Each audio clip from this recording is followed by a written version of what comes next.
ਵਾਹਿਗੁਰੂ ਜੀ ਕਾ ਖਾਲਸਾ ਵਾਹਿਗੁਰੂ ਜੀ ਕੀ ਫਤਿਹ। ਅਸਲਾਮ ਵਾਲੇਕਮ, ਆਦਾਬ, ਵਰਜ਼ ਮਹਾ ਤੁਹਾਡੀ ਹੋਸਟ ਅਨੀਰਮ ਕੌਰ ਤੇ ਮੈਂ TV84 ਦੇ ਸਾਰੇ ਦਰਸ਼ਕਾਂ ਤੇ ਸਰੋਤਿਆਂ ਨੂੰ ਜੀ ਆਇਆਂ ਕਹਿੰਦੀ ਹਾਂ ਪ੍ਰੋਗਰਾਮ ਸੱਚੋ ਸੱਚ ਵਿੱਚ, ਜਿਹੜੇ ਇਸ ਪ੍ਰੋਗਰਾਮ ਨਾਲ ਦੇਸ਼ਾਂ ਵਿਦੇਸ਼ਾਂ ਤੋਂ ਜੁੜ ਚੁੱਕੇ ਨੇ। ਖਾਲਸਾ ਅਫੇਅਰ ਸੈਂਟਰ ਦੇ ਸੰਚਾਲਕ ਡਾਕਟਰ ਅਮਰਜੀਤ ਸਿੰਘ ਰੂਸਾਨੀ ਦੀ ਤਰ੍ਹਾਂ ਸਟੂਡੀਓ 'ਚ ਮੇਰੇ ਨਾਲ ਸ਼ਾਮਲ ਨੇ। ਉਹਨਾਂ ਨਾਲ ਗੱਲਬਾਤ ਕਰਕੇ ਅੱਜ ਦੇ ਵਿਸ਼ੇਸ਼ ਉਹਨਾਂ ਤੋਂ ਉਹਨਾਂ ਦਾ ਤਬਸਰਾ ਜਾਣਦੇ ਹਾਂ। ਜੀ ਡਾਕਟਰ ਸਾਹਿਬ, ਵਾਹਿਗੁਰੂ ਜੀ ਕਾ ਖਾਲਸਾ ਵਾਹਿਗੁਰੂ ਜੀ ਕੀ ਫਤਿਹ। हाँ जी नीलम कौर जी, ਤੁਹਾਨੂੰ ਵੀ ਤੇ ਦੁਨੀਆ ਭਰ 'ਚ ਬੈਠੇ ਸਾਡੇ ਬਹੁਤ ਹੀ ਪਿਆਰੇ ਸੋਹਣੇ ਸਿਆਣੇ TV84 ਦੇ ਵਿਊਅਰਸ ਨੂੰ ਵੀ ਵਾਹਿਗੁਰੂ ਜੀ ਕਾ ਖਾਲਸਾ ਵਾਹਿਗੁਰੂ ਜੀ ਕੀ ਫਤਿਹ ਤੇ ਸਾਡੇ ਬਹੁਤ ਹੀ ਪਿਆਰੇ ਮੁਸਲਮਾਨ ਭੈਣਾਂ ਭਰਾਵਾਂ ਨੂੰ अस्सलाम वालेकुम। जी डॉक्टर साहब, जी आनू प्रोग्राम सच्चो सच विच बहुत शुक्रिया जी। डॉक्टर साहब, आज 13 जनवरी 2023 पहली माघ नानकशाही संमत 554 ਦਾ ਦਿਨ ਹੈ ਤੇ ਡਾਕਟਰ ਸਾਹਿਬ ਪ੍ਰੋਗਰਾਮ ਸ਼ੁਰੂ ਕਰਨ ਤੋਂ ਪਹਿਲਾਂ ਅਸੀਂ ਦਰਸ਼ਕਾਂ ਤੇ ਸਰੋਤਿਆਂ ਨੂੰ ਹਮੇਸ਼ਾ ਤਰ੍ਹਾਂ ਦੱਸ ਰਿਵਿਊਅਰਸ ਆ, ਜੇ ਤੁਸੀਂ ਹੱਕ ਸੱਚ ਇਨਸਾਫ ਤੇ ਪੈਰਾ ਦਿੰਦਾ ਇੱਕੋ ਇੱਕ ਚੈਨਲ TV84 ਨੂੰ ਦੇਖਣਾ ਚਾਹੁੰਦੇ ਹੋ ਤਾਂ ਤੁਸੀਂ ਦੇਖ ਸਕਦੇ ਹੋ ਸਪੈਕਟਰਮ ਕੇਬਲ, ਆਰਸੀਐਨ ਕੇਬਲ, ਬੈਲਫੈਲ cable Canada, roku, Jadoo box, ਸ਼ਾਵਾ, ਫੇਸਬੁੱਕ TV84 ਦੀ ਐਪ ਰਾਹੀਂ online streaming and IP box ਤੇ ਤੁਸੀਂ TV84 ਨੂੰ ਦੇਖ ਸਕਦੇ ਹੋ। ਵਿਊਅਰਸ, ਜੇ ਤੁਸੀਂ TV84 ਨਾਲ ਜਾਂ ਪ੍ਰੋਗਰਾਮ ਸੱਚੋ ਸੱਚ ਨਾਲ ਫੇਸਬੁੱਕ ਰਾਹੀਂ ਜੁੜੇ ਤਾਂ ਇਸ ਨੂੰ ਵੱਧ ਲਾਈਕ ਕਰੋ ਤੇ ਸ਼ੇਅਰ ਕਰੋ ਅਤੇ ਨਾਲ ਹੀ YouTube ਤੇ ਸਬਸਕ੍ਰਾਈਬ ਵੀ ਕਰੋ। ਇਹ ਵੀ ਦੱਸ ਦਿਓ ਕਿ ਤੁਸੀਂ TV84 ਦੀ ਐਪ ਨੂੰ ਐਂਡਰੋਇਡ ਐਂਡ ਐਪ ਸਟੋਰ ਤੇ ਡਾਊਨਲੋਡ ਕਰਕੇ ਜੋ TV84 ਦੀ ਲਾਈਵ ਸਟ੍ਰੀਮ ਹੈ ਇਸ ਨੂੰ ਤੁਸੀਂ 24 ਆਵਰਸ ਦੇਖ ਸਕਦੇ ਹੋ। ਸੋ ਵਿਊਅਰਸ, ਪ੍ਰੋਗਰਾਮ ਦੀ ਸ਼ੁਰੂਆਤ ਕਰਨ ਜਾ ਰਹੇ ਹਾਂ। ਇਸ ਵੀਕ ਦਾ ਐਂਡ ਵਾਲਾ ਪ੍ਰੋਗਰਾਮ ਕਰਨ ਜਾ ਰਹੇ ਹਾਂ ਔਰ ਅਰਦਾਸ ਕਰਦੇ ਹਾਂ ਜਿਹੜਾ ਤੁਹਾਡਾ ਵੀਕਐਂਡ ਹੈ ਬਹੁਤ ਹੀ ਵਧੀਆ ਗੁਜ਼ਰੇ। ਸੋ ਵਿਊਅਰਸ, ਪ੍ਰੋਗਰਾਮ ਦੀ ਸ਼ੁਰੂਆਤ ਕਰਾਂਗੇ ਅੱਜ ਦੀ ਸਪਾਂਸਰਸ਼ਿਪ ਦੇ ਹਵਾਲੇ ਨਾਲ ਕਿ ਅੱਜ ਦੇ ਪ੍ਰੋਗਰਾਮ ਸੱਚੋ ਸੱਚ ਨੂੰ ਸਪਾਂਸਰ ਕੀਤਾ ਗਿਆ ਹੈ ਟੋਰਾਂਟੋ ਤੋਂ ਸਰਦਾਰ ਸਿਮਰਨਦੀਪ ਸਿੰਘ ਜੀ ਵੱਲੋਂ। ਸੋ ਇਹਨਾਂ ਨੇ TV84 ਅਤੇ ਹੋਰ ਜਿਹੜੇ ਪੰਥਕ ਅਦਾਰੇ ਨੇ ਉਹਨਾਂ ਦੀ ਚੜ੍ਹਦੀ ਕਲਾ ਲਈ ਅਰਦਾਸ ਕੀਤੀ ਹੈ ਔਰ ਕਿਹਾ ਹੈ ਕਿ ਬੇਨਤੀ ਕੀਤੀ ਹੈ ਕਿ ਤੁਸੀਂ ਇਹਨਾਂ ਦੀ ਵੱਧ ਤੋਂ ਵੱਧ ਜਿਹੜੀ ਹੈ ਮਦਦ ਕਰੋ ਔਰ ਦਸਵੰਧ ਕੱਢੋ। ਸੋ ਵਿਊਅਰਸ, ਪਹਿਲੇ ਸੈਗਮੈਂਟ ਵਿੱਚ ਆਪਾਂ ਗੱਲਬਾਤ ਕਰਨ ਜਾ ਰਹੇ ਹਾਂ ਜਿਸ ਤਰ੍ਹਾਂ ਵਿਊਅਰਸ ਕਿ ਅੱਜ 13 ਜਨਵਰੀ ਪਹਿਲੀ ਮਾਘ ਨਾਨਕਸ਼ਾਹੀ ਸੰਮਤ 554 ਦਾ ਦਿਨ ਹੈ ਔਰ ਇਹ ਬਹੁਤ ਹੀ ਇਤਿਹਾਸਕ ਦਿਨ ਹੈ ਜਿੱਥੇ ਇੱਕ ਪਾਸੇ ਜਿਹੜੇ ਆਮ ਲੋਕਾਂ ਵੱਲੋਂ ਮਾਘੀ ਦੇ ਦਿਨ ਨੂੰ ਬ੍ਰਾਹਮਣਵਾਦੀ ਪੁੰਨ ਦਾਨ ਨਾਲ ਜੋੜਿਆ ਜਾਂਦਾ ਹੈ, ਉੱਥੇ ਸਿੱਖ ਕੌਮ ਲਈ ਇਹ ਬੜਾ ਜਿਹੜਾ ਅਹਿਮੀਅਤ ਵਾਲਾ ਦਿਨ ਹੈ ਔਰ ਮਾਘੀ ਨਾਲ ਜੁੜਿਆ 40 ਮੁਕਤਿਆਂ ਦੀ ਯਾਦ ਵਿੱਚ ਮੁਕਤਸਰ ਦਾ ਮੇਲਾ ਸਾਨੂੰ ਯਾਦਾਂ ਕਰਵਾਉਂਦਾ ਹੈ ਕਿ ਅਸੀਂ ਵੀ ਗੁਰੂ ਨਾਲ ਟੁੱਟੀ ਪ੍ਰੀਤ ਨੂੰ ਗੰਢੀਏ ਅਤੇ ਆਪਣੇ ਬੇਦਾਵੇ ਪੜਵਾ ਕੇ ਗੁਰੂ ਪਿਆਰ ਦੇ ਦਾਅਵੇਦਾਰ ਬਣੀਏ। ਸੋ ਇਸ ਬਾਰੇ ਆਪਾਂ ਗੱਲਬਾਤ ਕਰਨ ਜਾ ਰਹੇ ਹਾਂ। ਸੋ ਅਸੀਂ ਚਾਹਾਂਗੇ ਕਿ ਤੁਸੀਂ ਨਾਲ ਇਸੇ ਤਰ੍ਹਾਂ ਬਣੇ ਰਹਿਣਾ। ਦੇਖਣ ਸੁਣ ਲਈ ਤੁਹਾਡਾ ਸਭ ਦਾ ਬਹੁਤ ਸ਼ੁਕਰੀਆ। ਜੀ ਡਾਕਟਰ ਸਾਹਿਬ, ਕੀ ਵਿਚਾਰਾਂ ਨੇ? ਦੇਖੋ, ਸਭ ਤੋਂ ਪਹਿਲਾਂ ਤਾਂ ਅਸੀਂ ਸਿਮਰਨਦੀਪ ਸਿੰਘ ਹੋਰਾਂ ਦਾ ਸ਼ੁਕਰੀਆ ਅਦਾ ਕਰਦੇ ਹਾਂ। ਅੱਛਾ, ਨੌਜਵਾਨ ਨੇ, ਟੋਰਾਂਟੋ ਦੇ ਵਾਸੀ ਨੇ ਔਰ ਅਕਸਰ ਜਿਹੜਾ TV84 ਦੇ ਪ੍ਰੋਗਰਾਮ ਨੂੰ ਸੱਚੋ ਸੱਚ ਨੂੰ ਸਪਾਂਸਰ ਕਰਦੇ ਨੇ। ਅੱਛਾ, ਔਰ ਅਸੀਂ ਇਹਨਾਂ ਨੌਜਵਾਨਾਂ ਦੀ ਸਿੱਖੀ ਪ੍ਰੀਤ ਵੀ ਔਰ ਕੌਮੀ ਘਰ ਖਾਲਿਸਤਾਨ ਲਈ ਜਿਵੇਂ ਇਹ ਤਾਂਘਦੇ ਨੇ, ਜਿਸ ਕਿਸਮ ਦੇ ਵਿਚਾਰ ਇਹ ਰੱਖਦੇ ਨੇ ਉਸ ਤੋਂ ਪ੍ਰਭਾਵਿਤ ਵੀ ਹੁੰਦੇ ਔਰ ਇਸ ਗੱਲ ਦੀ ਸਾਨੂੰ ਤਸੱਲੀ ਵੀ ਹੈ ਕਿ ਸਾਡੀ ਜਨਰੇਸ਼ਨ ਜਿੰਨਾ ਕੁਛ ਕਰ ਸਕੀ ਚੰਗਾ ਜਾਂ ਮਾੜਾ, ਪਰ ਸਾਨੂੰ ਹੁਣ ਇਸ ਗੱਲ ਦਾ ਹੌਸਲਾ ਹੈ ਕਿ ਅਗਲੀ ਜਨਰੇਸ਼ਨ ਨੇ ਖਾਲਿਸਤਾਨ ਦਾ ਝੰਡਾ ਚੁੱਕ ਲਿਆ ਔਰ ਉਹ ਬੜੀ ਕਲੈਰਿਟੀ ਦੇ ਨਾਲ ਸਾਡੀ ਜਨਰੇਸ਼ਨ ਜਜ਼ਬਾਤੀ ਅੰਦਾਜ਼ ਦੇ ਵਿੱਚ 84 ਤੋਂ ਬਾਅਦ ਬਹੁਤ ਸਾਰੇ ਜੁੜੇ, ਲੇਕਿਨ ਇਸ ਜਨਰੇਸ਼ਨ ਦੇ ਕੋਲ ਜਿੱਥੇ ਐਜੂਕੇਸ਼ਨ ਹੈ ਉੱਥੇ ਜਜ਼ਬਾਤ ਤੋਂ ਹਟਵਾਂ ਜਿਹੜਾ ਉਹ ਵਿਚਾਰ ਵੀ ਹੈ, ਕਲੈਰਿਟੀ ਵੀ ਹੈ। ਔਰ ਅਸੀਂ ਸਮਝਦੇ ਹਾਂ ਕਿ ਕਈ ਵਾਰ ਜਦੋਂ ਕੌਮਾਂ ਦੇ ਗੁਲਾਮੀ ਦੀ ਸੰਗਲ ਬੀੜੀਆਂ ਪੈਂਦੀਆਂ ਨੇ ਤੇ ਕਈ ਜਨਰੇਸ਼ਨਾਂ ਉਹਨਾਂ ਨੂੰ ਸਟਰਗਲ ਕਰਨੀ ਪੈਂਦੀ ਹੈ ਆਪਣੀ ਆਜ਼ਾਦੀ ਦੇ ਲਈ ਔਰ ਇਸ ਜਨਰੇਸ਼ਨ ਨੇ ਬੜੀ ਕੈਪੇਬਿਲਿਟੀ ਦੇ ਨਾਲ ਇਸ ਝੰਡੇ ਨੂੰ ਆਪਣੇ ਹੱਥਾਂ 'ਚ ਥੰਮਿਆ। ਅਸੀਂ ਵੀਰ ਸਿਮਰਨਦੀਪ ਸਿੰਘ ਹੋਰਾਂ ਦਾ ਸ਼ੁਕਰੀਆ ਅਦਾ ਕਰਦੇ ਹਾਂ।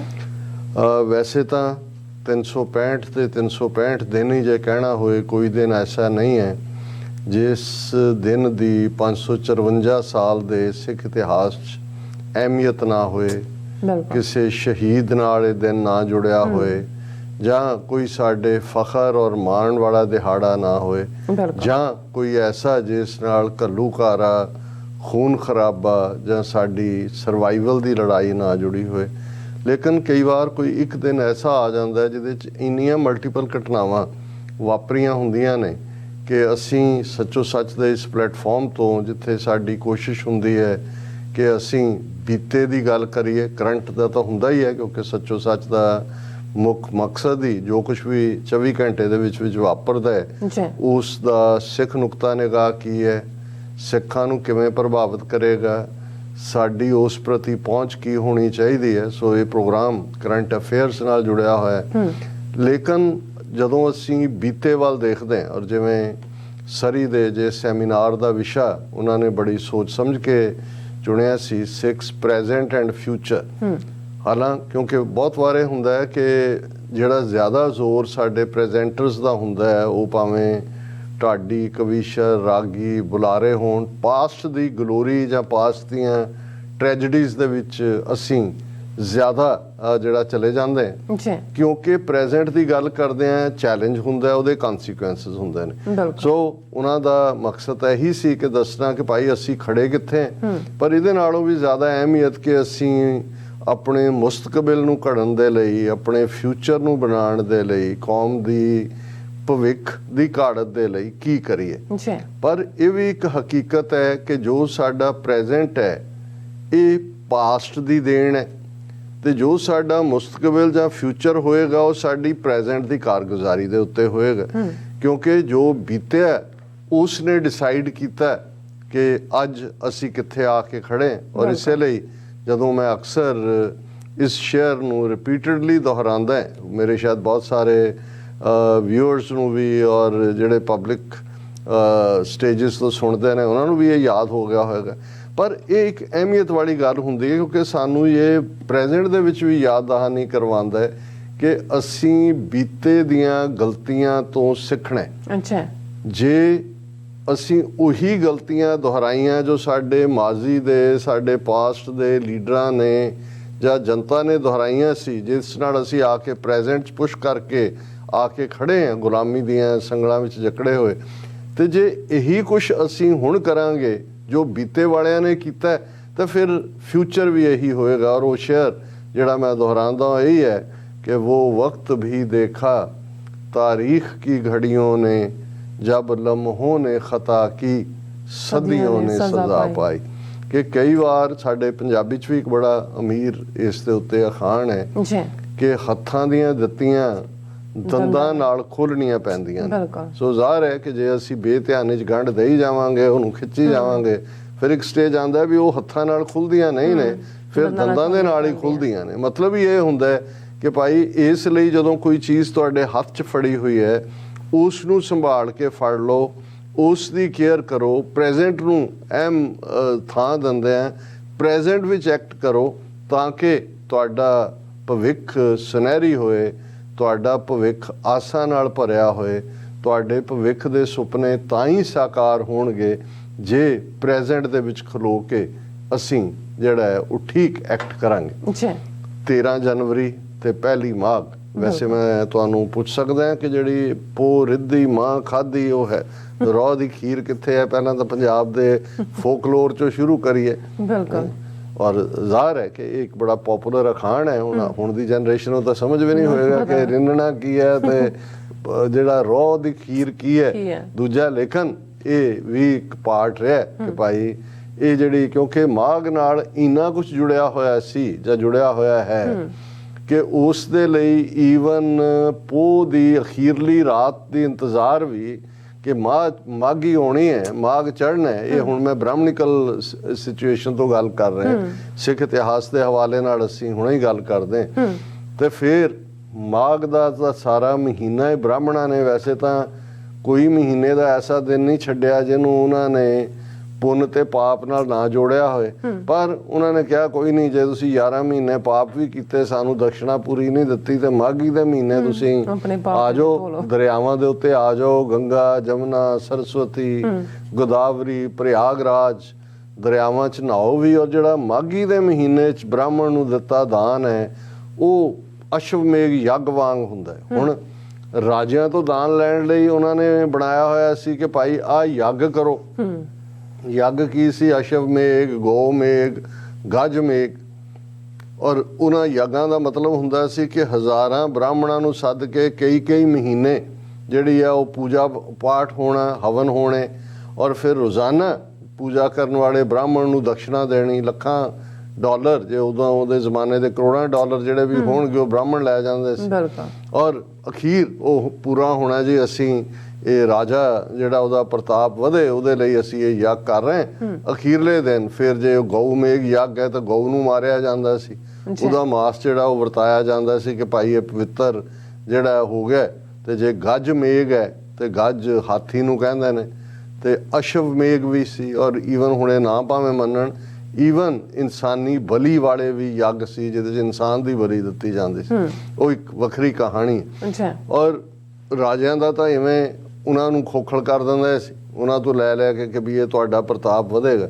ਹੁਣ ਆਮ ਲੋਕਾਂ ਨੂੰ ਲੁੱਟਣ ਲਈ ਇਹ ਸੀ ਕਿ ਵੀ ਤੁਸੀਂ ਜੇ ਇਸ ਮਾਘੀ ਦੇ ਮਹੀਨੇ ਦੇ ਵਿੱਚ ਫਲਾਂ ਦਰਿਆ ਜਿੰਨੇ ਵੀ, ਕਿਉਂਕਿ ਸਾਰਾ ਕਸ਼ਮੀਰ ਤੋਂ ਕੰਨਿਆ ਕੁਮਾਰੀ ਤੱਕ ਹੀ ਨਹੀਂ, ਉਦੋਂ ਤਾਂ ਜੇ ਇਹਨਾਂ ਦਾ ਪੁਰਾਣਾ ਪੀਰੀਅਡ ਦੇਖੀਏ ਤਾਂ ਆਮੂ ਦਰਿਆ ਤੋਂ ਸ਼ੁਰੂ ਹੋ ਜਾਂਦੇ ਸੀ। ਔਰ ਅੱਜ ਵੀ ਪਾਕਿਸਤਾਨ ਦੇ ਵਿੱਚ ਇਹਨਾਂ ਦਾ ਕੀ ਹੈ ਜਿਹਨੂੰ ਜਿਹੜਾ ਕਟਾਕਸ਼ ਰਾਜ, ਕਿੰਨੇ ਤੀਰਥ ਇਸ ਕਿਸਮ ਦੇ ਬਣਾ ਹਰ ਥਾਂ ਬੈਠੇ ਸੀ। ਮਤਲਬ ਇਹ ਹੈ ਕਿ ਜਿਹੜੀ 3-4% ਆਬਾਦੀ ਸਾਰੇ ਉਸ ਖਿੱਤੇ ਦੀ ਬਾਹਮਣਾ ਦੀ ਸੀ, ਉਹਨਾਂ ਦੇ ਲਈ ਬਥੇਰੀਆਂ ਸੀ ਰੋਟੀਆਂ, ਕਿਉਂਕਿ ਕੋਈ ਨਾਲ ਲੱਗਦਾ ਦਰਿਆ ਜਾਂ ਕੋਈ ਵੀ ਜਿਹੜਾ ਉਹਨੂੰ ਪਵਿੱਤਰ ਬਣਾਇਆ ਉਹਦੇ 'ਚ ਨਹਾਉਣਾ, ਪੂਜਾ ਬ੍ਰਾਹਮਣ ਨੇ ਕਰਨੀ ਹੈ ਤੇ ਉਹਨੂੰ ਦਾਨ ਦੇਣਾ। ਹੁਣ ਇਹ ਪਰੰਪਰਾ ਦੇ ਥੱਲੇ ਜਿਹੜਾ ਸਦੀਆਂ ਤੋਂ ਹੀ ਨਹੀਂ, ਸ਼ਾਇਦ ਜੇ 3500 ਸਾਲ ਤੋਂ ਰਿਗਵੇਦ ਤੋਂ ਇਹ ਯਗਾਂ ਦਾ ਸਿਲਸਿਲਾ ਸ਼ੁਰੂ ਹੁੰਦਾ ਤੇ 3500 ਸਾਲ ਇਹੀ ਕੁਛ ਲੁੱਟਦੇ ਲਟਾਉਂਦੇ ਰਹੇ ਔਰ ਲੋਕ ਲੁਟਾਉਂਦੇ ਰਹੇ, ਲੁੱਟਦੇ ਰਹੇ ਔਰ ਬ੍ਰਾਹਮਣ ਦੇਵਤਾ ਖੁਸ਼ ਰਹੇ।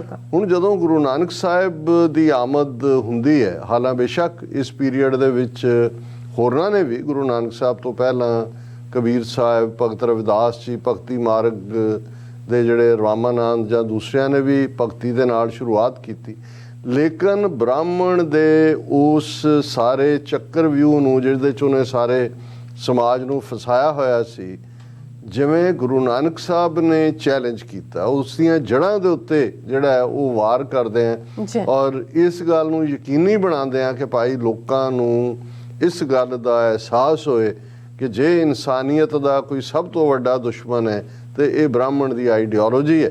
ਔਰ ਇਸ ਗੱਲ ਨੂੰ ਜਦੋਂ ਅਸੀਂ ਆਸਾ ਦੀ ਵਾਰ ਪੜ੍ਹਦੇ ਹਾਂ, ਹੁਣ ਤਾਂ ਪੜ੍ਹਨ ਦਾ ਵੀ ਨਹੀਂ ਹੈ ਰਿਵਾਜ, ਕਿਉਂਕਿ ਉਹ ਰਾਗੀ ਬੈਠੇ ਹੁੰਦੇ ਨੇ, ਜਦੋਂ ਸਵੇਰੇ ਪੜ੍ਹਨੀ ਹੁੰਦੀ ਹੈ, ਵੈਸੇ ਜਦੋਂ ਦੀਵਾਨ ਹੋਏ ਇਹ ਉਦੋਂ ਹੀ ਇਹ ਰਿਪੀਟਡਲੀ ਪੜ੍ਹਿਆ ਜਾਣਾ ਚਾਹੀਦਾ ਹੈ ਕਿ ਮੱਥਾ ਟਿੱਕਾ ਤੇੜ ਧੋਤੀ ਕਾ ਖਾਈ, ਹੱਥ ਛੁਰੀ ਜਗਤ ਕਸਾਈ, ਕਿ ਬਈ ਇਹਦੇ ਮੱਥੇ ਤੇ ਟਿੱਕਾ, ਤੇੜ ਇਹਦੇ ਕਖਾਈ ਅੰਦਾਜ਼ ਦੀ ਧੋਤੀ ਆ, ਹੱਥ 'ਚ ਇਹਦੇ ਛੁਰੀ ਹੈ, ਇਹ ਬੁੱਚਰ ਆਫ ਦਾ ਵਰਲਡ ਹੈ, ਇਹ ਕਸਾਈ ਹੈ। ਹੁਣ ਇੱਥੋਂ ਗੱਲ ਸ਼ੁਰੂ ਹੁੰਦੀ ਹੈ ਕਿ ਇੱਕ ਪਾਸੇ ਉਹਨਾਂ ਨੇ ਹੀ ਡਿਕਲੇਅਰ ਕੀਤਾ ਹੋਇਆ ਕਿ ਕਿਹੜਾ ਮਹੀਨਾ ਜਿਹੜਾ ਉਹ ਸ਼ੁਭ ਹੈ, ਕਿਹੜਾ ਅਸ਼ੁਭ ਹੈ। ਔਰ ਤੁਸੀਂ ਅੱਜ ਵੀ ਦੇਖੋਗੇ, ਤੁਸੀਂ ਐਵੇਂ ਅਸੀਂ ਕਹਿਣ ਨੂੰ ਜੋ ਮਰਜ਼ੀ ਕਹੀਏ, ਕਿਹੜੇ ਮਹੀਨੇ ਨੇ ਜਿਨ੍ਹਾਂ 'ਚ ਵਿਆਹ ਹੁੰਦੇ ਨੇ, ਜੇ ਵਿਆਹਾਂ ਦਾ ਸੀਜ਼ਨ ਤਾਂ ਉਨਾ ਕੀ ਟਾਈਮ ਰਹਿਣਾ ਵਿਆਹਾਂ ਦਾ ਜਿਹੜਾ ਬ੍ਰਾਹਮਣ ਨੇ ਡਿਕਲੇਅਰ ਕੀਤੇ ਹੋਏ, ਫਿਰ ਵਿੱਚ ਭਾਈ ਕਿਉਂ ਨਹੀਂ 12 ਮਹੀਨੇ ਕਿਉਂ ਨਹੀਂ ਹੋ ਸਕਦੇ? ਪਰ ਕਿਉਂਕਿ ਸ਼ੁਭ ਅਸ਼ੁਭ ਨਾਲ ਜੁੜਿਆ ਹੋਇਆ ਹੈ, ਜੇ ਵਿਸਾਖ ਸ਼ੁਭ ਨਾਲ ਜੁੜਿਆ ਹੋਇਆ ਤੇ ਫਿਰ ਉਦੋਂ ਭਾਵੇਂ ਪਸੀਨੇ ਵਗਦੇ ਹੋਣ, 110 ਡਿਗਰੀ ਹੋਏ, ਸੂਟ ਦੇ ਵਿੱਚ ਬੰਦਾ ਫਸਿਆ ਹੁੰਦਾ ਹੈ, ਟਾਈ ਜਿਹੜੀ ਗੱਲ ਨੂੰ ਐਂ ਦਿੱਤੀ ਹੁੰਦੀ ਜਿਵੇਂ ਫਾਇਲ ਲਾਇਆ, ਲੇਕਿਨ ਕਿਉਂਕਿ ਉਹੀ ਤਰੀਕਾ ਨੇ ਜਿਹੜੀਆਂ ਸ਼ੁਭ ਔਰ ਅਸ਼ੁਭ ਨਾਲ ਜੁੜੀਆਂ ਹੋਈਆਂ ਨੇ। ਇਸੇ ਤਰ੍ਹਾਂ ਮਾਘ ਮਹੀਨੇ ਦੇ ਵਿੱਚ ਇਸ਼ਨਾਨ ਵੀ ਔਰ ਦਾਨ ਵੀ, ਇਸ ਦੀ ਅਹਿਮੀਅਤ ਦੇ ਉੱਤੇ ਬ੍ਰਾਹਮਣਾਂ ਨੇ ਬਹੁਤ ਸਲੋਕ ਘੜੇ ਹੋਏ ਸੀ ਔਰ ਆਮ ਲੋਕ ਉਹਨੂੰ ਫੋਲੋ ਕਰਦੇ ਸੀ। ਔਰ ਹੁਣ ਜਦੋਂ ਅਸੀਂ ਦੇਖਦੇ ਹਾਂ ਕਿ ਪਹਿਲਾਂ ਤਾਂ ਸਿੱਖੀ ਦੇ ਕਾਨਸੈਪਟ ਦੇ ਵਿੱਚ 12 ਮਾਹ ਜਿਹੜੇ 12 ਮਹੀਨਿਆਂ ਨਾਲ ਜੁੜੇ ਹੋਏ ਨੇ, ਤੁਖਾਰੀ ਦੇ ਵਿੱਚ ਗੁਰੂ ਨਾਨਕ ਸਾਹਿਬ ਦਾ, ਮਾਝ ਦੇ ਵਿੱਚ ਗੁਰੂ ਅਰਜਨ ਸਾਹਿਬ ਦਾ, ਸਾਰਾ 12 ਮਾਹ ਮਾਝ ਵਾਲਾ ਕਹਿ ਕੇ ਗੁਰੂ ਅਰਜਨ ਸਾਹਿਬ ਯਾਦ ਦਹਾਨੀ ਕਰਵਾਉਂਦੇ ਨੇ। ਮਾਹ ਦਿਵਸ ਮੂਰਤ ਭਲੇ, ਜਿਸ ਕੋ ਨਦਰ ਕਰੇ, ਨਾਨਕ ਮੰਗੈ ਦਰਸਦਾਨ, ਕਿਰਪਾ ਕਰੋ ਹਰੇ। ਕਿ ਭਾਈ ਉਹੀ ਮਹੀਨੇ ਚੰਗੇ ਨੇ, ਉਹੀ ਦਿਨ ਚੰਗੇ ਨੇ, ਉਹੀ ਮਹੂਰਤ ਵਕਤ ਜਦੋਂ ਜਿਸ ਦੇ ਉੱਤੇ ਵਾਹਿਗੁਰੂ ਦੀ ਨਜ਼ਰ ਹੁੰਦੀ ਹੈ। ਸੋ ਮਤਲਬ ਇਹ ਹੈ ਕਿ ਬ੍ਰਾਹਮਣ ਦੇ ਇਸ ਕਨਸੈਪਟ ਨੂੰ ਵੀ ਨਕਾਰਿਆ ਔਰ ਨਾਲ ਦੀ ਨਾਲ ਇਹ ਵੀ ਕਿ ਥਿੱਤੀ ਵਾਰੀ ਸੇਮ ਦੇ ਮੁਗਧ ਗਵਾਰ, ਥਿੱਤੀ ਵਾਰੀ ਸੇਮ ਦੇ ਮੁਗਧ, ਇਸ ਕਿਸਮ ਦੀ ਤੁਕ ਹੈ, ਸ਼ਾਇਦ ਕਰੈਕਟ ਮੈਂ ਨਹੀਂ ਬੋਲ ਰਿਹਾ, ਕਿ ਜਿਹੜੇ ਸਿਰਫ ਥਿੱਤ ਤੇ ਵਾਰ ਜਿਹੜੀ ਬ੍ਰਾਹਮਣ ਨੇ ਸ਼ੁਭ ਬਣਾਈ ਹੋਈ ਹੈ ਉਹਦੇ ਨਾਲ ਜੋੜ ਕੇ ਉਸ ਨੂੰ ਰੱਬ ਨੂੰ ਯਾਦ ਕਰਦੇ ਨੇ, ਉਹਨਾਂ ਤੋਂ ਵੱਡਾ ਮੂਰਖ ਕੋਈ ਨਹੀਂ, ਉਹਨਾਂ ਤੋਂ ਵੱਡਾ ਗੰਵਾਰ ਕੋਈ ਨਹੀਂ। ਹੁਣ ਇਸ ਤੋਂ ਸਟਰੋਂਗਰ ਤਾਂ ਹੋਰ ਜਿਹੜਾ ਫਿਰ ਲੋਕਾਂ ਨੇ ਤਾਂ ਜਾਣਨਾ। ਹੁਣ ਇੱਕ ਜਿਸ ਚੋਂ ਤੁਸੀਂ ਕੱਢ ਲਿਆ ਲੋਕਾਂ ਨੂੰ, ਫਿਰ ਤੁਸੀਂ ਦੇਖ ਹੀ ਰਹੇ ਹੋ ਲੋਕ ਕੀ ਕਰਨ। ਮਾਘ ਮਜਨ ਸੰਗ ਸਾਧੂਆਂ ਧੂੜੀ ਕਰ ਇਸ਼ਨਾਨ, ਹਰ ਕਾ ਨਾਮ ਤੇ ਆਏ ਸੁਣ ਸਭਨਾ ਨੂੰ ਕਰ ਦਾਨ, ਜਨਮ ਕਰਮ ਮਲ ਉਤਰੈ ਮਨ ਤੇ ਜਾਏ ਗੁਬਾਨ। ਹੁਣ ਇਹ ਸਾਰਾ ਜਦੋਂ ਤੁਸੀਂ ਸ਼ਬਦ ਪੜ੍ਹਦੇ ਹੋ ਔਰ ਮੁੱਢਲੀਆਂ ਸਤਰਾਂ ਹੀ ਇਹ ਦੱਸਦੀਆਂ ਨੇ ਕਿ ਭਾਈ ਜੇ ਤੁਸੀਂ ਕਿਸੇ ਚੀਜ਼ ਦਾ ਇਸ਼ਨਾਨ ਕਰਨਾ ਹੈ ਤੇ ਉਹ ਰੱਬ ਨਾਲ ਜੁੜਿਆ ਹੋਇਆਂ ਦਾ, ਸਾਧੂਆਂ ਦਾ, ਭਲੇ ਲੋਕਾਂ ਦਾ, ਗੁਰਮੁਖਾਂ ਦਾ ਸਾਥ ਸੰਗ, ਸਾਧੂਆਂ ਦੇ ਸੰਗ ਜਿਹੜਾ ਇਸ਼ਨਾਨ ਹੈ ਔਰ ਉਸ ਕੀ ਕਿ ਜਦੋਂ ਤੁਸੀਂ ਰੱਬ ਦਾ ਨਾਂ ਧਿਆਉਂਦੇ ਹੋ, ਰੱਬ ਦੇ ਨਾਲ ਜੁੜਦੇ ਹੋ, ਤੁਸੀਂ ਆਪ ਰੱਬ ਵਰਗੇ ਉਹ ਰੱਬ ਦੇ ਰਸਤੇ ਤੇ ਤੁਰਦੇ ਆ, ਰੱਬ ਦੇ ਗੁਣਾਂ ਦੇ ਧਾਰਨੀ ਹੁੰਦੇ ਹੋ, ਤਾਂ ਫਿਰ ਨਾਨਕ ਤੇ ਮੁਖ ਉਜਲੇ ਕੀਤੀ ਛੁੱਟੀ ਨਾਲ। ਕਿ ਕਿੰਨੇ ਤੁਹਾਡੇ ਹੋਰ ਨਾਲ ਜਿਹੜੇ ਨੇ ਉਹਨਾਂ ਦਾ ਵੀ ਪਾਰ ਉਤਾਰਾ ਹੁੰਦਾ ਹੈ। ਇਹ ਹੈ ਕਿ ਹਰ ਕਾ ਨਾਮ ਤੇ ਆਏ ਸੁਣ ਸਭਨਾ ਨੂੰ ਕਰ ਦਾਨ। ਇਹ ਕੋਈ ਦਾਨ ਇਹ ਨਹੀਂ ਹੈ ਵੀ ਤੁਸੀਂ ਘਰ ਦੀਆਂ ਚੀਜ਼ਾਂ ਚੁੱਕ ਕੇ ਦੇਣੀਆਂ ਨੇ ਜਾਂ ਲੁੱਟ ਖਸੁੱਟ ਕਰਕੇ ਜਿਹੜੀਆਂ ਲਿਆਂਦੀਆਂ ਹੋਈਆਂ ਨੇ ਉਹ ਤੁਸੀਂ ਕਹੋ ਜੀ ਅੱਜ ਅਸੀਂ ਦਾਨ ਕਰ ਰਹੇ ਹਾਂ ਔਰ ਪੰਡਤ ਜੀ ਬਹੁਤ ਖੁਸ਼ ਹੋ ਗਏ ਔਰ ਪੰਡਤ ਜੀ ਨੇ ਅੱਗੇ ਦੀ ਸੀਟ ਰਿਜ਼ਰਵ ਕਰਾਤੀ। ਨਹੀਂ, ਇਹ ਬੜਾ ਕਿ ਇਹ ਜਿਹੜਾ ਨਾਮਦਾਨ ਇਸ਼ਨਾਨ ਦਾ ਜਿਹੜਾ ਕਾਨਸੈਪਟ ਹੈ ਗੁਰਬਾਣੀ ਦਾ ਔਰ ਸਿੱਖੀ ਦਾ, ਇਹ ਬਿਲਕੁਲ ਵੱਖਰਾ ਹੈ। ਜੋ ਕਿ ਕਿਉਂਕਿ ਲਫ਼ਜ਼ ਤੁਸੀਂ ਜਿਹਨਾਂ ਲੋਕਾਂ ਨੂੰ ਸਮਝਾਉਣਾ ਹੈ ਉਹਨਾਂ ਦੀ ਵੋਕੈਬਲਰੀ ਤਾਂ ਉਹੀ ਹੈ ਜਿਹਦੇ 'ਚ ਉਹ ਸਦੀਆਂ ਤੋਂ ਜਿਹੜੀ ਉਹ ਇਸਤੇਮਾਲ ਕਰ ਰਹੇ ਨੇ। ਲੇਕਿਨ ਜਿੱਥੇ ਕੇਂਦਰੀ ਨੁਕਤਾ ਆਇਆ ਉੱਥੇ ਗੁਰੂ ਸਾਹਿਬ ਨੇ ਬਿਲਕੁਲ ਸਪਸ਼ਟਤਾ ਦੇ ਨਾਲ ਇਹ ਗੱਲ ਦੱਸੀ। ਔਰ ਇਸੇ ਨੂੰ ਹੀ ਜੇ ਅਸੀਂ ਨਦੀਆਂ ਦੇ ਇਸ਼ਨਾਨ ਜਾਂ ਦਰਿਆਵਾਂ ਦੀ ਪਵਿੱਤਰਤਾ ਦੀ ਗੱਲ ਕਰੀਏ ਤੇ ਗੁਰੂ ਅਮਰਦਾਸ ਜੀ ਦਾ ਸ਼ਬਦ ਹੈ ਕਿ ਗੰਗਾ ਜਮਨਾ ਸਰਸਵਤੀ ਗੋਦਾਵਰੀ ਤੇ ਕਰੇ ਉਦਮ ਧੂੜ ਸਾਧੂ ਕੀ ਤਾਈ। ਹੁਣ ਆਹੀ ਚਾਰ ਈਸਟ ਵੈਸਟ ਨਾਰਥ ਸਾਊਥ ਦੇ ਦਰਿਆ ਨੇ, ਗੰਗਾ ਜਮਨਾ ਗੋਦਾਵਰੀ ਦੱਖਣ 'ਚ ਜਾਂਦੀ ਹੈ। ਕਿ ਗੰਗਾ ਸਰਸਵਤੀ ਗਾਇਬ ਹੋ ਗਈ, ਜਿਹੜੀ ਬ੍ਰਾਹਮਣਾਂ ਨੇ ਬਣਾਈ ਹੋਈ ਸੀ, ਹੁਣ ਹੈ ਨਹੀਂ, ਕਹਿੰਦੇ ਉਹ ਗਾਇਬ ਹੋ ਗਈ। ਗੰਗਾ ਜਮਨਾ ਸਰਸਵਤੀ ਗੋਦਾਵਰੀ ਤੇ ਕਰੇ ਉਦਮ ਧੂੜ ਸਾਧੂ ਕੀ ਤਾਈ। ਕਿ ਵੀ ਇਹ ਦਰਿਆ ਜਿਹੜੇ ਨੇ ਇਹ ਲੱਭਦੇ ਫਿਰਦੇ ਨੇ, ਉਦਮ ਕਰਦੇ ਨੇ, ਐਫਰਟ ਕਰਦੇ ਨੇ ਕਿ ਸਾਨੂੰ ਉਹ ਰੱਬ ਦਾ ਬੰਦਾ ਮਿਲੇ, ਫਕੀਰ ਮਿਲੇ। ਸਾਡੇ ਅੰਦਰ ਕਿਲਵਿਖ ਭਰੇ ਹੋਏ ਨੇ, ਲੋਕ ਪਾਪ ਸਾਡੇ 'ਚ ਛੱਡ ਗਏ ਨੇ ਤੇ ਅਸੀਂ ਇਹ ਪਾਪ ਕਿੱਥੇ ਧੋਣੇ ਨੇ। ਹਮਰੀ ਮੈਲ ਸਾਧੂ ਕੀ ਧੂੜ ਗਵਾਈ।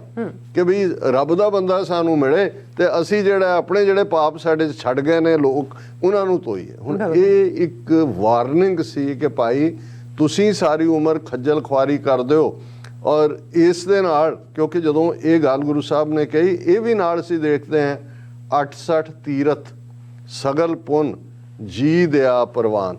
ਹੁਣ 8 ਤੇ 60 68 ਤੀਰਥ ਨੇ ਹਿੰਦੂਆਂ ਦੇ ਜਿਹਦੇ 'ਚ ਨਵਾਈ ਜਾਂਦੇ ਸਾਰੀ ਉਮਰ। ਉਹਨਾਂ ਦਾ ਜਿਵੇਂ ਉਹ ਆਈਟਨਰੀ ਬਣਾਉਂਦੇ ਨੇ ਨਾ, ਜੰਮਣ ਤੋਂ ਲੈ ਕੇ ਤਾਂ ਸ਼ੁਰੂ ਹੋ ਜਾਂਦਾ ਸੀ ਕੰਮ ਕਿ 68 ਤੱਕ ਕਦੋਂ ਪਹੁੰਚਣਾ, ਮਰਨ ਤੱਕ 40-50 ਸਾਲ ਐਵਰੇਜ ਲਾਈਫ ਸਪੈਨ ਸੀ, ਇਸੇ ਕੰਮ 'ਚ ਹੀ ਰਹਿੰਦੇ ਸੀ।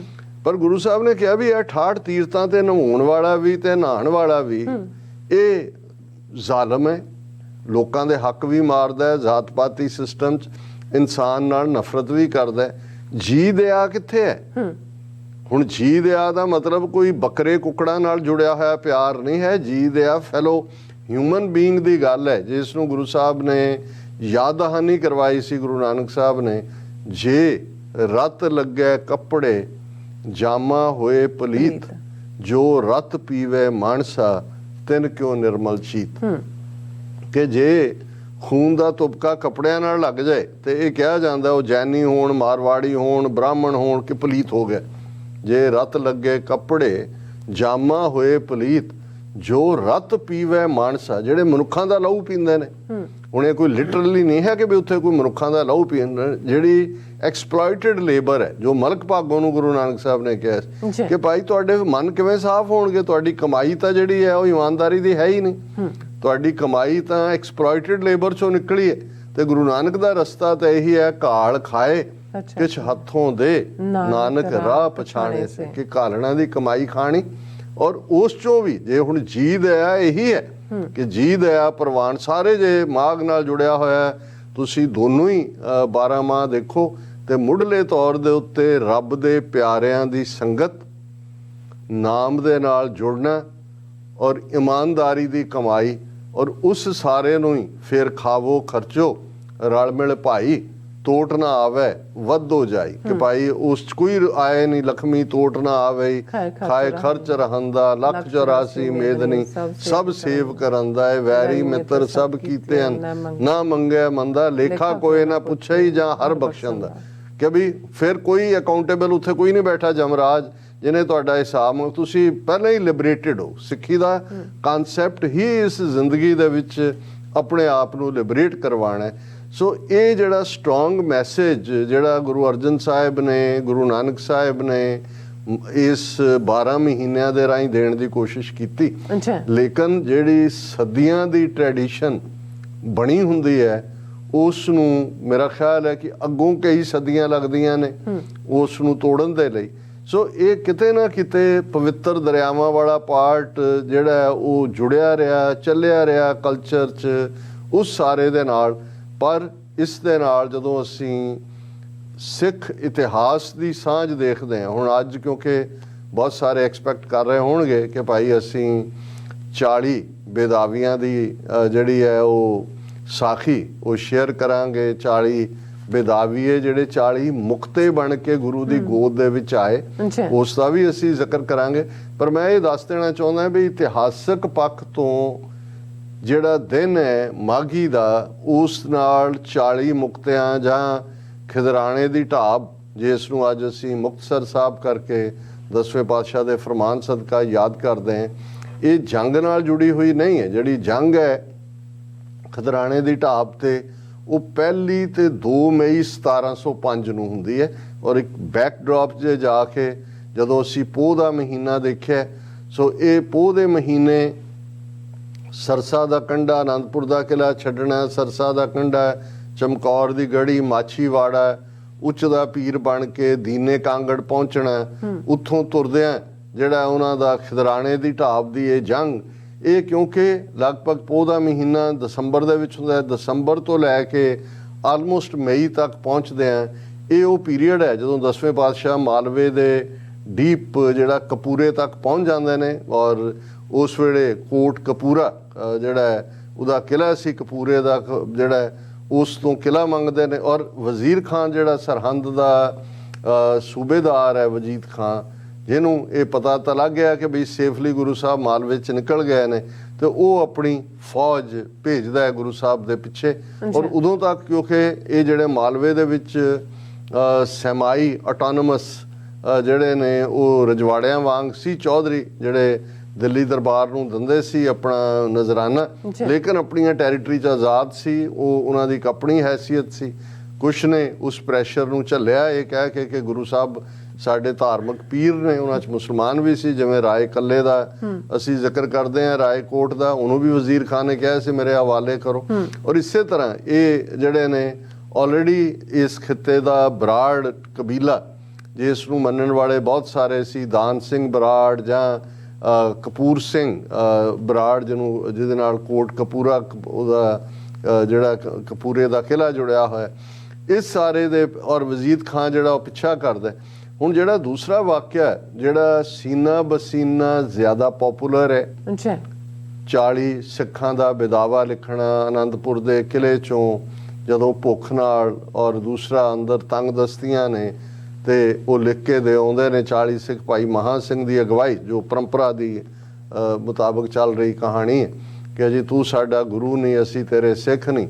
ਔਰ ਉਹ ਸੇਫਲੀ ਪਹੁੰਚ ਜਾਂਦੇ ਨੇ ਆਪਣੇ ਪਿੰਡਾਂ 'ਚ ਬਹੁਤ ਸਾਰੇ ਮਾਝੇ ਨਾਲ ਹੀ ਸੰਬੰਧਿਤ ਸੀ ਤੇ ਅੱਗੋਂ ਉਹਨਾਂ ਦੀਆਂ ਘਰ ਵਾਲੀਆਂ ਉਹਨਾਂ ਦੀਆਂ ਮਾਵਾਂ ਉਹਨਾਂ ਦੀਆਂ ਭੈਣਾਂ ਉਹਨਾਂ ਨੂੰ ਲਾਂਤਾਂ ਪਾਉਂਦੀਆਂ ਨੇ ਔਰ ਉਹਨਾਂ ਨੂੰ ਲੀਡ ਬੀਬੀ ਭਾਗ ਕੌਰ ਕਰਦੀ ਹੈ ਜਿਨ੍ਹਾਂ ਨੂੰ ਅਸੀਂ ਇਤਿਹਾਸ ਮਾਈ ਭਾਗੋ ਕਰਕੇ ਯਾਦ ਕਰਦੇ ਔਰ ਉਹ ਇਵੈਂਚੁਅਲੀ ਜਿਹੜੀ ਹੈ ਉਹਨਾਂ ਸਾਰਿਆਂ ਨੂੰ ਉਹ ਸਾਰੇ ਪਛਤਾਵੇ 'ਚ ਹੁੰਦੇ ਨੇ ਔਰ ਉਹਨਾਂ ਸਾਰਿਆਂ ਦੀ ਕਮਾਂਡ ਕਰਕੇ ਮਾਈ ਭਾਗੋ ਜਿਹੜੀ ਆ ਆਉਂਦੀ ਹੈ। ਔਰ ਆਲਰੇਡੀ ਵਜ਼ੀਰ ਖਾਨ ਦੀ ਫੌਜ ਜਿਹੜੀ ਹੈ ਉਹ ਗੁਰੂ ਸਾਹਿਬ ਦਾ ਪਿੱਛਾ ਕਰ ਰਹੀ ਸੀ ਔਰ ਗੁਰੂ ਸਾਹਿਬ ਉਸ ਖਿਦਰਾਣੇ ਦੀ ਢਾਬ ਅਸਲ 'ਚ ਜਿਹੜੇ ਸਾਡੇ ਨਵੇਂ ਲਫ਼ਜ਼ਾਂ ਦੇ ਵਿੱਚ ਗਾਇਬ ਹੋ ਗਿਆ ਹੋਇਆ ਲਫ਼ਜ਼ ਹੈ ਕਿ ਜਿਵੇਂ ਇੱਕ ਕੁਛ ਖਿੱਤੇ 'ਚ ਉਸ ਨੂੰ ਛੱਪੜ ਕਿਹਾ ਜਾਂਦਾ ਹੈ ਇਹ ਛੱਪੜ ਵਾਂਗ ਹੀ ਹੈ ਕਿ ਭਾਈ ਤੁਸੀਂ ਖੁਦ ਕੋਈ ਪੁਟਾਈ ਕੀਤੀ ਹੋਈ ਹੈ ਤਾਂ ਕਿ ਕਿਉਂਕਿ ਸਾਰਾ ਰੇਤਰਾ ਇਲਾਕਾ ਸੀ ਰੇਤ ਦੇ ਟਿੱਬੇ ਡਿਊਨਸ ਆਫ ਸੈਂਡ ਔਰ ਉਹਨੂੰ ਤੁਸੀਂ ਧਰਤੀ ਪੁੱਟ ਲੈਂਦੇ ਹੋ ਤਾਂ ਕਿ ਜਦੋਂ ਮੀਂਹ ਪਏ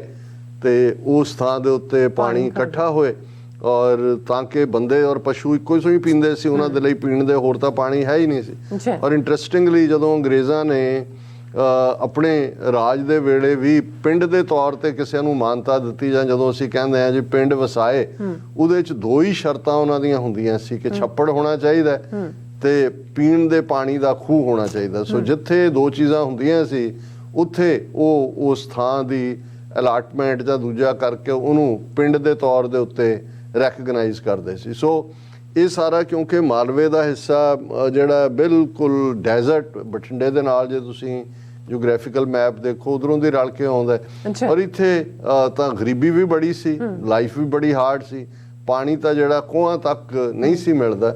ਔਰ ਇਸ ਲਈ ਜੰਗ ਦੇ ਨੁਕਤਾ ਨਿਗਾਹ ਤੋਂ ਵੀ ਜਦੋਂ ਤੁਸੀਂ, ਔਰ ਗਰਮੀ ਦਾ ਮਹੀਨਾ, ਕਿਉਂਕਿ ਇਹ ਜਿਹੜੀ ਖਿਦਰਾਣੇ ਦੀ ਜੰਗ ਹੈ ਔਰ 1 ਤੇ 2 ਮਈ 1705 ਦੇ ਵਿੱਚ ਲੜੀ ਜਾਂਦੀ ਹੈ, ਔਰ ਗੁਰੂ ਸਾਹਿਬ ਨੇ ਉਸ, ਔਰ ਇਹ ਵੀ ਕਿਹਾ ਜਾਂਦਾ ਵੀ ਇਹ 3 ਭਰਾ ਸੀ, ਖਿਦਰਾਣਾ, ਸ਼ਿੰਗਾਣਾ ਔਰ ਇੱਕ ਹੋਰ, ਤੇ ਇਹ ਖਿਦਰਾਣਾ ਬੰਦੇ ਦਾ ਨਾਂ ਹੈ ਕਿ ਜਿਹਦੀ ਢਾਬ ਸੀ, ਛੱਪੜ ਸੀ, ਉਹਨੇ ਗੁਰੂ ਸਾਹਿਬ ਨੂੰ ਆਫਰ ਕੀਤਾ ਕਿ ਵੀ ਤੁਸੀਂ, ਉਹਨਾਂ ਦੇ ਕੋਲ ਬਹੁਤ ਥੋੜੇ ਸਿੱਖ ਹੋਣਗੇ ਕਿਉਂਕਿ ਅਜੇ ਤਾਂ ਉਹ ਸਾਰੇ ਚੋਂ ਨਿਕਲ ਹੀ ਰਹੇ ਸੀ, ਲੇਕਿਨ ਇਹ ਜਿਹੜੀ ਪ੍ਰਚਲਿਤ ਸਾਖੀ ਕਿ ਭਾਈ ਫੇਰ ਮਾਈ ਭਾਗੋ ਦੀ ਕਮਾਂਡ ਦੇ ਵਿੱਚ ਉਹ ਸਿੱਖ ਆਉਂਦੇ ਨੇ, ਪਰ ਉਹਨਾਂ ਨੂੰ ਇਹ ਹੈ ਵੀ ਉਹਨਾਂ ਨੇ ਬੇਦਾਵਾ ਲਿਖਿਆ ਹੋਇਆ। ਹੁਣ ਜਦੋਂ ਤੁਸੀਂ ਬੇਦਾਵੀਏ ਹੋ ਜਾਓ, ਤੁਸੀਂ ਮੂੰਹ ਤਾਂ ਦਿਖਾ ਨਹੀਂ ਸਕਦੇ, ਸਿੱਧੇ ਜਾ ਨਹੀਂ ਸਕਦੇ।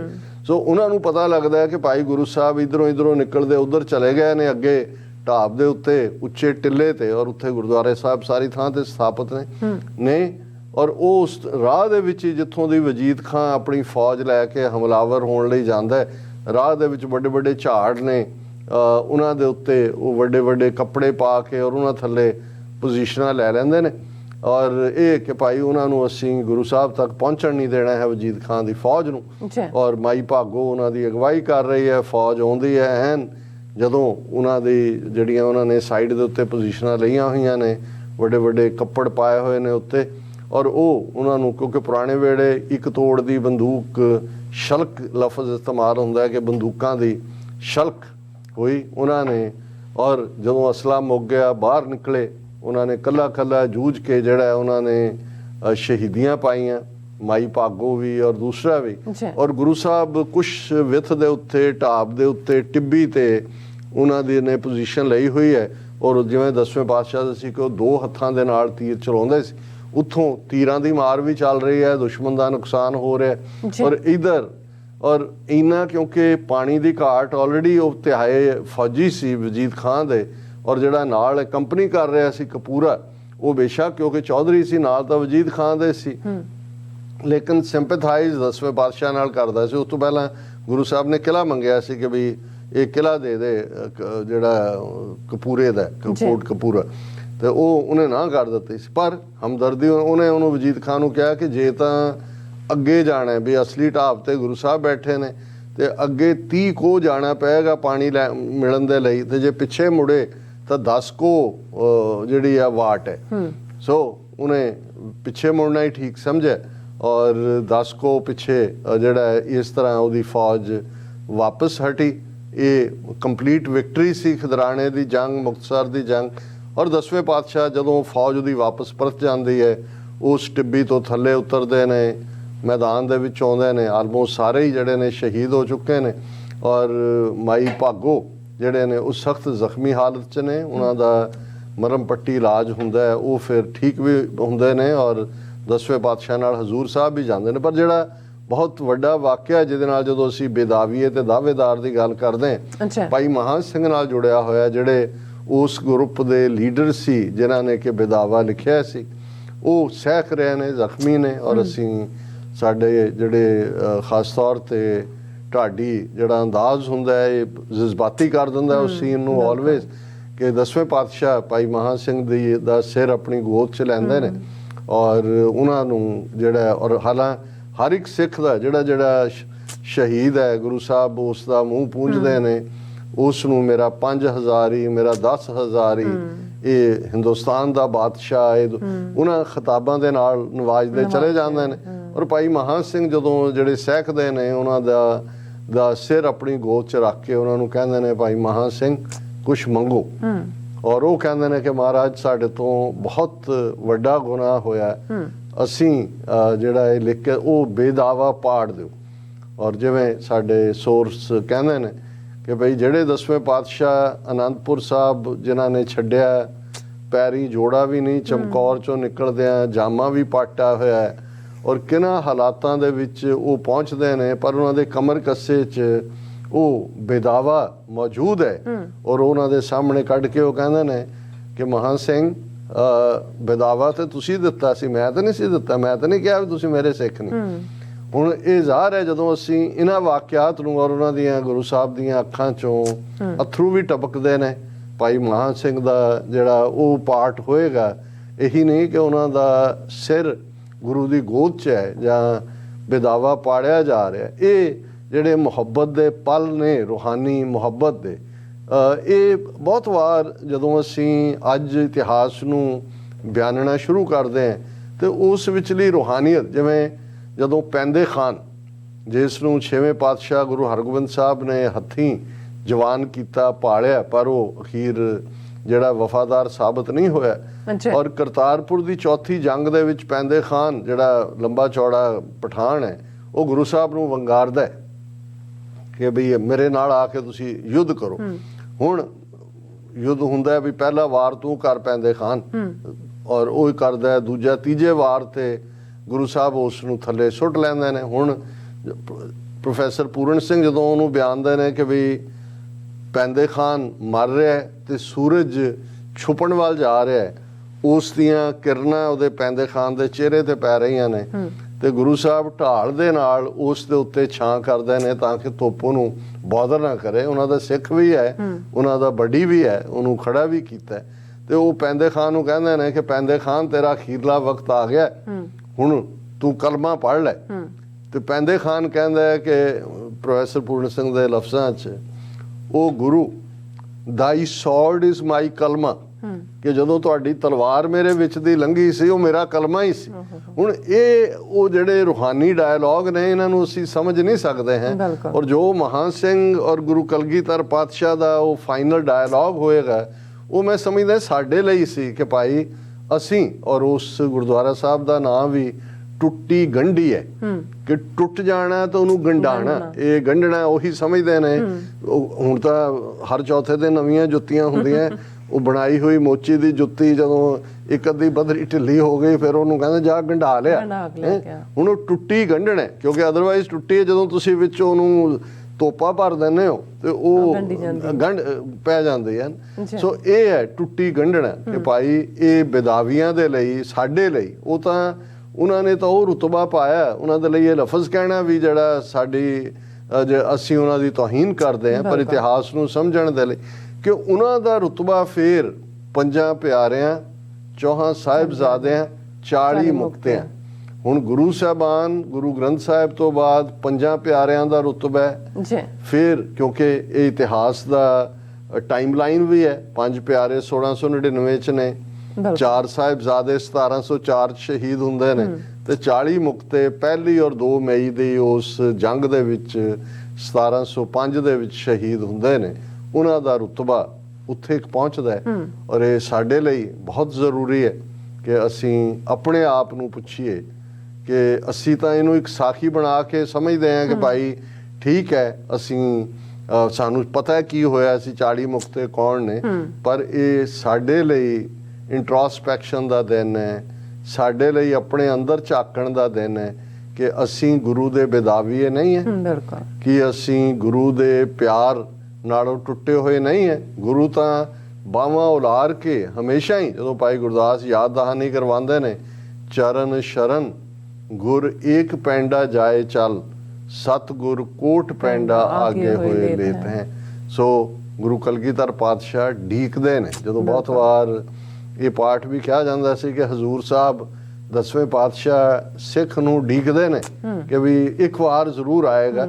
ਸੋ ਮਤਲਬ ਇਹ ਹੈ ਕਿ ਸਫ਼ਰ ਜ਼ਿੰਦਗੀ ਦਾ ਸਾਡਾ ਵੀ ਉਵੇਂ ਹੀ ਹੈ, ਗੁਜ਼ਰਦਾ ਜਾਂਦਾ ਹੈ। ਕੋਈ ਲਿਟਰਲੀ ਉਸ ਥਾਂ ਨਾਲ, ਹਰ ਥਾਂ ਦੇ ਤੁਸੀਂ ਜਾ ਕੇ ਉੱਥੇ ਦੀ ਇਤਿਹਾਸਕਤਾ ਨੂੰ ਮਹਿਸੂਸ ਕਰਦੇ ਹੋ, ਉਸ ਉਹਨਾਂ ਰੂਹਾਨੀ ਪਲਾਂ ਨੂੰ ਵੀ ਮਹਿਸੂਸ ਕਰਦੇ ਹੋ, ਪਰ ਦੁਨੀਆ 'ਚ ਜਿੱਥੇ ਵੀ ਗੁਰੂ ਨਾਨਕ ਨਾਮ ਲੇਵਾ ਨੇ, ਉਹਨਾਂ ਦੇ ਲਈ ਅੱਜ ਦਾ ਦਿਨ ਜਿਹੜਾ ਹੈ ਉਹ ਪੌਂਡਰ ਅਪੋਨ ਕਰਨ ਦਾ ਹੈ, ਕੰਟੈਂਪਲੇਟ ਕਰਨ ਦਾ ਹੈ, ਸੈਲਫ ਐਨਾਲਿਸਿਸ ਕਰਨ ਦਾ ਹੈ, ਆਪਣੇ ਅੰਦਰ ਝਾਕਣ ਦਾ ਹੈ ਬਿਲਕੁਲ। ਔਰ ਉਸ ਆਪਣੇ ਅੰਦਰ ਤੋਂ ਇਹ ਪੁੱਛਣ ਦਾ ਹੈ ਕਿ ਭਾਈ ਅਸੀਂ ਆਪਣਾ ਬੇਦਾਵਾ ਕਦੋਂ ਪੜਵਾਣਾ ਹੈ। ਇੰਨੀ ਜ਼ਿੰਦਗੀ ਗੁਜ਼ਰ ਗਈ, ਤੁਰੇ ਜਾ ਰਹੇ ਹਾਂ, ਸਿਵਿਆਂ ਵੱਲ ਦਾ ਰਸਤਾ ਹੈ, ਔਰ ਕਦੋਂ ਅਸੀਂ ਆਪਣਾ ਗੁਰੂ ਦੇ ਅੱਗੇ ਆਪਾ ਰੱਖ ਕੇ ਤਨ ਮਨ ਤਨ ਸਭ ਸੌਂਪ ਗੁਰ ਕੋ ਹੁਕਮ ਮੰਨੀਏ ਪਾਈਏ, ਤੇ ਅਸੀਂ ਬੇਦਾਵੀਏ ਤੋਂ ਦਾਅਵੇਦਾਰ ਗੁਰੂ ਦੇ ਪਿਆਰ ਦੇ ਕਦੋਂ ਬਣਨੇ। ਬਿਲਕੁਲ ਡਾਕਟਰ ਸਾਹਿਬ ਤੁਹਾਡਾ ਬਹੁਤ ਬਹੁਤ ਸ਼ੁਕਰੀਆ। ਤੁਸੀਂ ਆਪਣੇ ਵਿਚਾਰ ਸਾਡੇ ਦਰਸ਼ਕਾਂ ਨਾਲ ਸਾਂਝੇ ਕੀਤੇ ਨੇ। ਸੋ ਇੱਥੇ ਲੈਣੇ ਬ੍ਰੇਕ, ਔਰ ਬ੍ਰੇਕ ਤੇ ਜਾਣ ਤੋਂ ਪਹਿਲਾਂ ਅਸੀਂ ਆਪਣੇ ਦਰਸ਼ਕਾਂ ਤੇ ਸਰੋਤਿਆਂ ਨੂੰ ਅਪੀਲ ਤੇ ਬੇਨਤੀ ਕਰਦੀ ਹੈ, ਵਿਊਅਰਸ, ਜਿਸ ਤਰ੍ਹਾਂ ਕਿ ਤੁਸੀਂ ਜਾਣਦੇ ਹੋ ਕਿ ਟੀਵੀ 84 ਇੱਕ ਪੰਥਕ ਚੈਨਲ ਹੈ, ਔਰ ਟੀਵੀ 84 ਦੀ ਚੜ੍ਹਦੀ ਕਲਾ ਲਈ ਵੱਧ ਤੋਂ ਵੱਧ ਡੋਨੇਟ ਕਰੋ। ਡੋਨੇਟ ਕਰਨ ਲਈ ਸਾਡੀ ਵੈਬਸਾਈਟ tv84.tv ਤੇ ਜਾ ਕੇ ਪੇਪਲ ਦੀ ਵਰਤੋਂ ਕਰਕੇ ਵਨ ਟਾਈਮ ਡੋਨੇਟ ਕਰ ਸਕਦੇ ਹੋ, ਮੰਥਲੀ ਡੋਨੇਟ ਵੀ ਕਰ ਸਕਦੇ ਹੋ। ਤੁਸੀਂ ਟੀਵੀ 84 ਦੇ ਨਾਮ ਤੇ ਚੈੱਕ ਬਣਾ ਕੇ ਸਾਨੂੰ ਮੇਲ ਵੀ ਕਰ ਸਕਦੇ ਹੋ ਸਾਡੇ ਇਸ ਪਤੇ ਤੇ 36-01 37th Avenue, Long Island City, New York 11101 USA, ਜਾਂ ਫਿਰ ਤੁਸੀਂ ਸਾਨੂੰ ਫੋਨ ਰਾਹੀਂ ਵੀ ਸੰਪਰਕ ਕਰ ਸਕਦੇ ਹੋ ਸਾਡੇ ਫੋਨ ਨੰਬਰ ਤੇ 5166191984। ਤੁਸੀਂ ਸਾਨੂੰ ਈਮੇਲ ਵੀ ਕਰ ਸਕਦੇ ਹੋ info@tv84.tv ਤੇ।